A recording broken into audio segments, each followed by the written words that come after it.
at the vaccine summit in Abu Dhabi last week, we were able to get to $4 billion of the $5.5 needed for the 6-year eradication plan. A lot of countries came through: United Kingdom, Canada, Norway, Germany. So I think we'll be able to raise the money. Certainly it's a topic for discussion of how much the U.S. will be able to contribute to this. Haven't contributed anything yet. Well, the U.S. has been giving about $100 million to the main campaign, and then spending about $50 million on the activities that CDC contributes to the campaign. So the U.S. has been involved. The question is, if we step things up a little bit, can we get it done quicker? And of course, the savings you get once you've done the eradication are really big, because you don't have to run any of these campaigns, buy the vaccines, and no child gets crippled from this awful disease. So this will be the first disease eradicated since smallpox. Right. So the second ever, and first since 1980, when we got smallpox certified. So I think everybody's coming together around this. We're down to very few cases, less than 300. We're just in 3 countries. The last 3 countries are tough. It's Nigeria in Africa, and then Pakistan and a small part of Afghanistan over in Asia. But there's a sense of coming together behind the plan, which really uses innovation in a pretty strong way, and does have to overcome a lot of misunderstanding, even some violence against some of the people doing this vaccination work. Well, in a broader sense, I suppose this is related. There is a big drive in this country, because of budget deficits, to cut American foreign assistance. What would be the implications? Well, foreign assistance, historically, a lot of that's been about friends during the Cold War, and no matter if the money wasn't being used, if it would kept that political connection, it was viewed as having a purpose. Over the last 10 years, aid has shifted to being very focused on measurable, high-impact stuff like providing AIDS medicine or getting malaria bed nets out.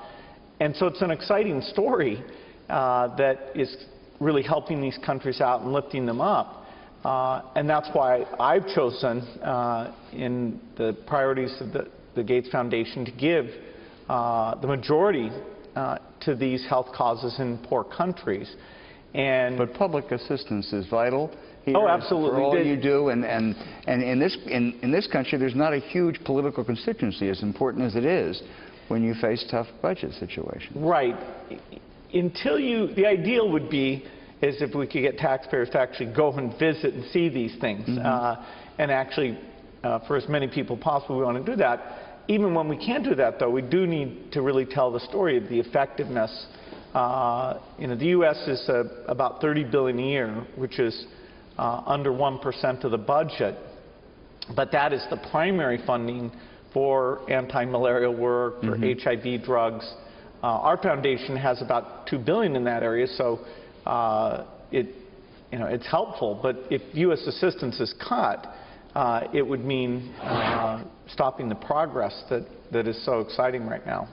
Another issue, wasn't too long ago that America doubled the NIH budget over a very short period of time. Huge, huge strides. Now there's actually a cut in the NIH budget. What are the implications of that?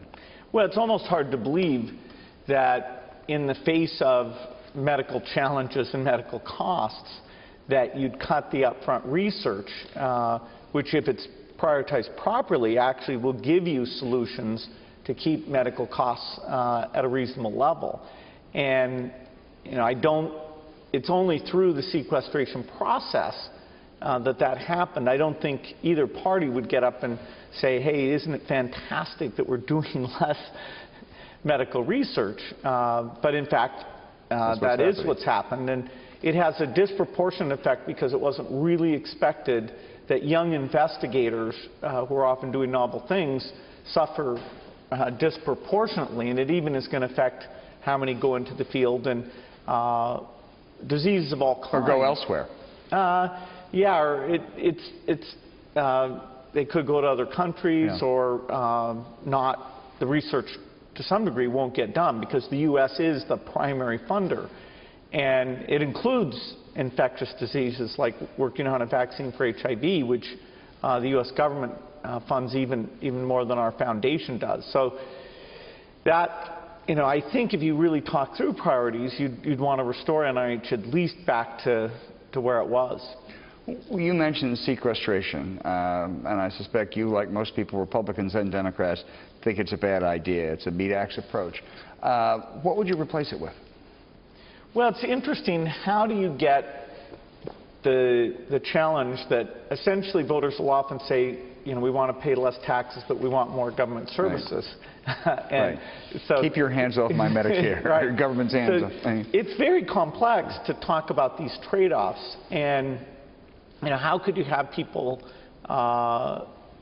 be more specific, and so that the numbers add up, particularly with the increase in medical costs. It's almost like we should say, okay, here's the tax base for medicine, and here's for everything else. And do you want to fund the increase in cost of medicine, or what does either party or some technocratic expert have to say about getting that under control?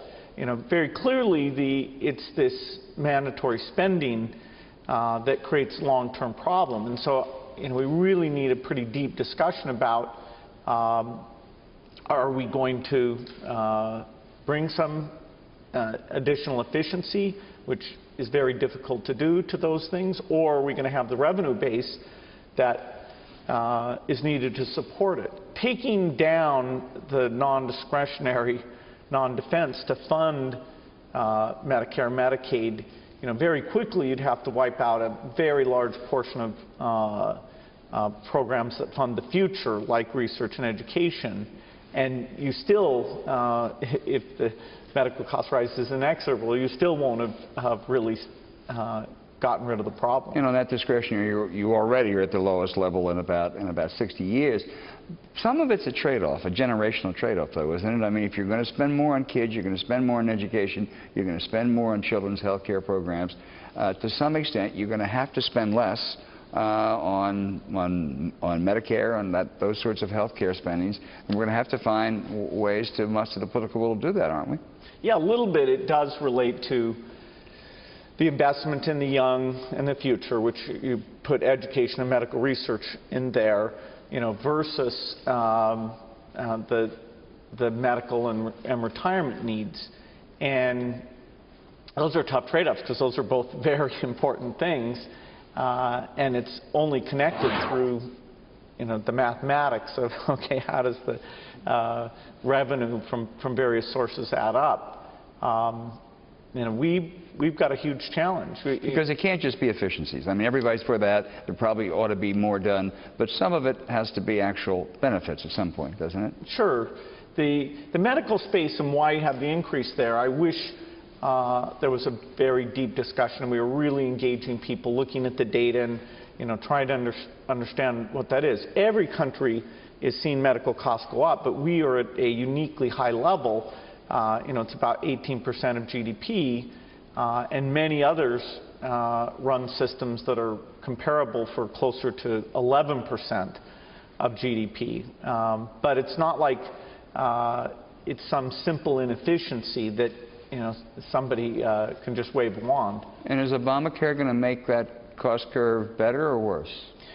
The key issue, it's not really going to change it, in some dramatic way. I'm not enough of an expert to say, is it going to slightly increase it or slightly decrease it? But it doesn't really take the curve that we have where certain types of innovation lead to more intensity of care at every age level.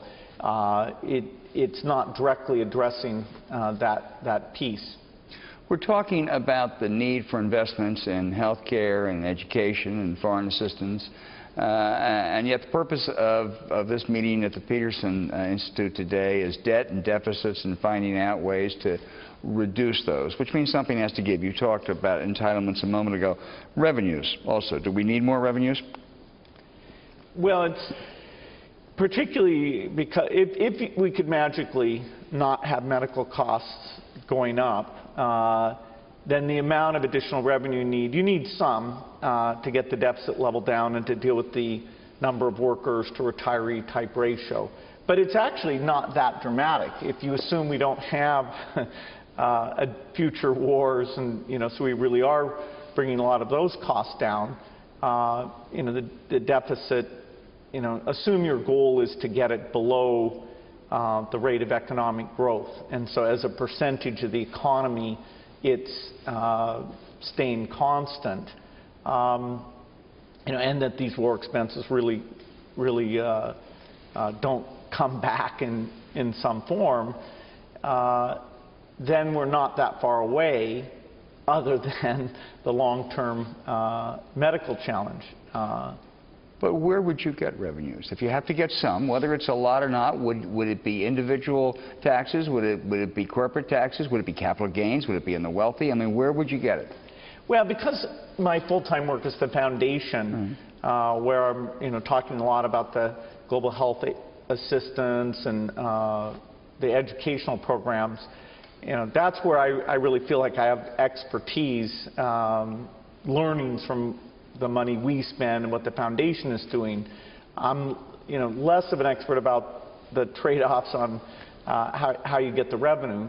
There's a lot that goes out on tax expenditure, and so I think Simpson polls very appropriately put that on the table as one place to look pretty hard.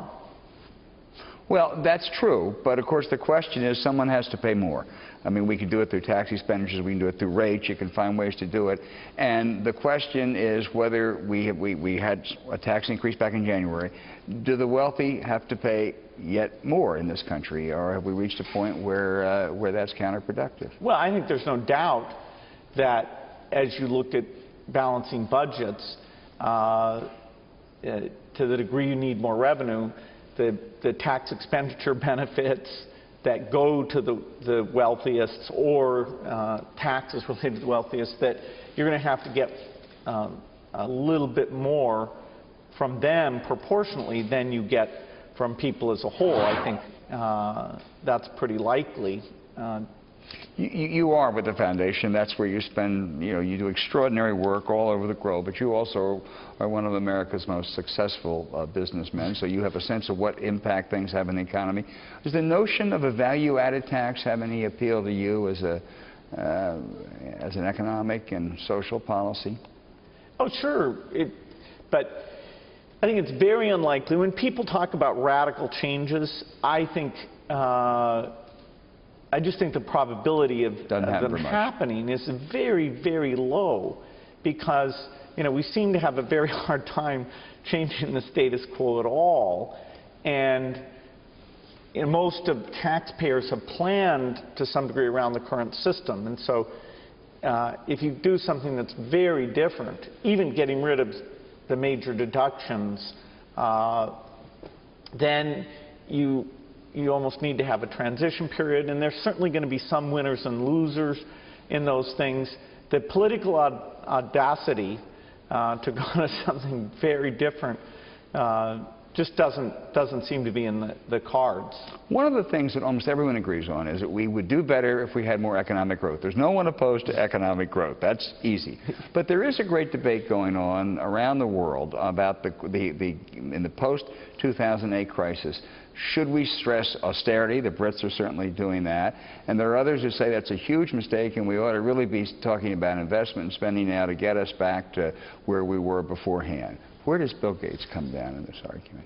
Well, certainly austerity is important for the long-term debts, not to get to a level where people aren't trusting a government to pay back those debts, and therefore the interest rates start to go up, and you can get into a negative spiral that you just can't get out of. So that's more of a midterm, long-term problem. Right.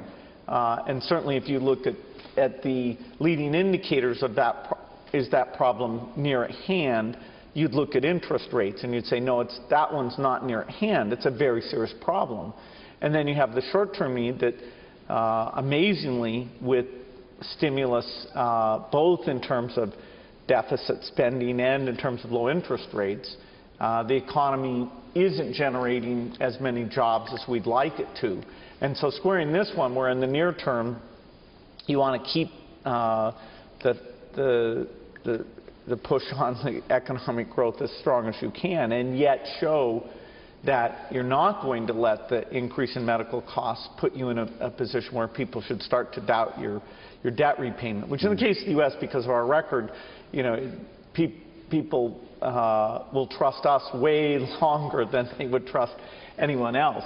It's almost a danger in that they'll believe that you're going to do the right thing. Let me try one final question. No one knows more about technology than you. You've spent a lot of time in China.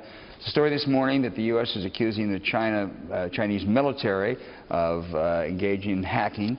Is this an issue that threatens relationships between the two countries, and what would you do about it? Well, the whole hacking thing and what should the rules be there, I think, you know, we need to take some convention and have the big players come and say what's acceptable and what's not acceptable, and to talk about, okay, what are the monitoring mechanisms if you have a complaint, if you think somebody's overstepped those boundaries, what sort of forum does that get discussed in? I don't think you can ask countries to unilaterally say, you know, nothing in that space will ever get done, and yet, you know, particularly if you look at the private sector government boundary, you know, people do feel like there's a lot more activity than there should be right now. So, you know, I think it's good that it's a topic of discussion. You know, I think some type of resolution is possible. I don't see the fundamental interests diverge. Neither China or the U.S. or the other big players would benefit from the internet being this free-for-all where nothing can be protected.